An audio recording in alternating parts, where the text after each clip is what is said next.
Welcome to Skanda TV. Balakrishna హీరోగా ఊర mass director Boyapati Srinu తెరకెక్కించి latest sensation Akhanda 2. Simha, legend, Akhanda సినిమాలతో వరుసగా బ్లాక్ బస్టర్ సాధించడంతో ఈ కాంబోలో మూవీ వస్తుందంటే బొమ్మ బ్లాక్ బస్టర్ అనే నమ్మకం బలంగా ఏర్పడింది. అఖండ 2 ట్రైలర్కి ట్రైమండస్ రెస్పాన్స్ రావడంతో అభిమానుల్లోనే కాదు కామన్ ఆడియన్స్లో కూడా ఓ క్రేజ్ ఏర్పడింది. ఇక డిసెంబర్ 5న థియేటర్స్లోకి వస్తుందనుకుంటే ఊహించని విధంగా క్యాన్సిల్ అయి షాక్ ఇచ్చింది. ఇంతకీ అఖండ 2 వచ్చేది ఎప్పుడు? పదండి తెలుసుకుందాం. డిసెంబర్ 5న రాకపోయినా డిసెంబర్ 6న అయినా అఖండ 2 థియేటర్స్లోకి వస్తుందనుకుంటే ఇప్పట్లో ఈ సినిమా వచ్చేలా లేదని టాక్ వినిపిస్తుంది. ఇంతకీ విషయం ఏంటంటే ఈరోస్ ఇంటర్నేషనల్ సంస్థకు అఖండ 2 చిత్ర నిర్మాతలు 28 కోట్లు బాకీ ఉన్నారట.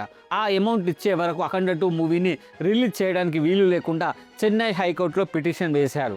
కేసు పూర్వపరాలు గమనించిన కోర్టు ఈరోస్ సంస్థకి అనుకూలంగా తీర్పు ఇవ్వడంతో అఖండ 2 ఆగిపోయింది. విషయం తెలిసిన తర్వాత బాలయ్య, బోయపాటి తమ రెమ్యునరేషన్లో రావాల్సిన అమౌంట్ని వదులుకున్నారట. అయినప్పటికీ నిర్మాతలకి అమౌంట్ ఇంకా కావాల్సి ఉండటంతో సమస్య పరిష్కారం కాలేదు. ఈ సినిమా డిస్ట్రిబ్యూటర్స్ గత 2 రోజుల నుంచి ఫోన్లో డిస్కషన్స్ చేస్తున్నారు.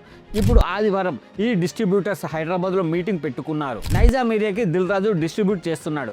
ఆయన ఆధ్వర్యంలోనే ఈ మీటింగ్ జరగనుందని తెలిసింది. ఇంతకీ అఖండ 2 ఎప్పుడు వస్తుందంటే డిసెంబర్ 19న లేదా 25న రానుందని వార్తలు వస్తున్నాయి. మరోవైపు సంక్రాంతి బరిలో అఖండ 2 అంటూ ప్రచారం కూడా జరుగుతుంది.